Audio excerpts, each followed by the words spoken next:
راننده های خط سیر خوجند دوشنبه بار مسافران را میپیچانند تا از بارش برف و باران ضرر نبیند. به سبب سردی هوا صبح 11 ینور مسافران کمتر به نظر می رسند. نبی جان باباجانوف دخترش را به دوشنبه گسل می کند.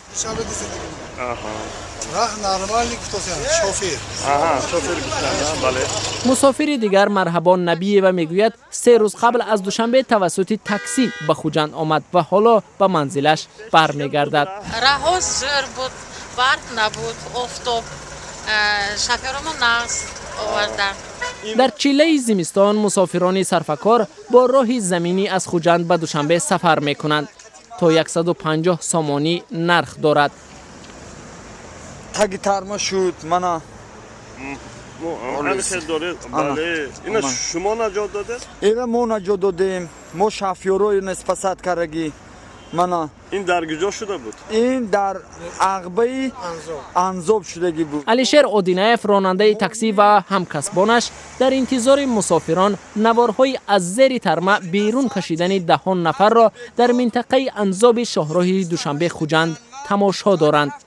علیشیر برای اشتراک فعالانه در نجات مسافران از زیر برف با نشان وزارت کارهای داخلی تقدیم شده است. از دوشنبه من خودی همیشه اومدم. خیلی اسرع. راه سوز نرمال نی. برف نیست. تامینات راه سوز.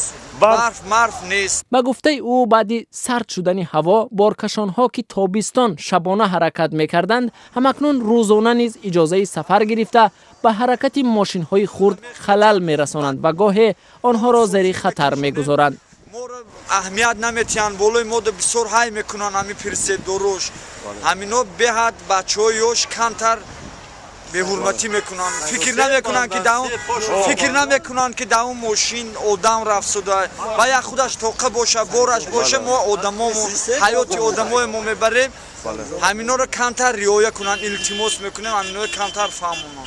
صحبت تاکسیران‌ها با رادیو آزادی وقت جریان داشت که خبری بر اثر برخورد ماشین‌ها در شاهراه دوشنبه خوجند به هلاکت رسیدن یک کارمند شرکت ایرس و جراحت برداشتن کارمند دیگر این شرکت نشر شد.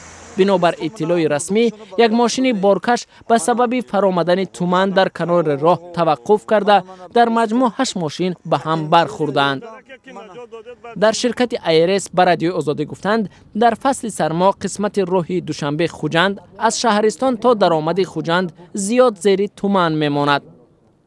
راننده های تاکسی میگویند برای امنیت مسافران باید نظارت حرکت ماشین های بارکش را سخت‌تر کنند. همین کمازایی که فوران پرسیب دارن همینور امکانیت باشه زمستان دا کم در راه سرتیان.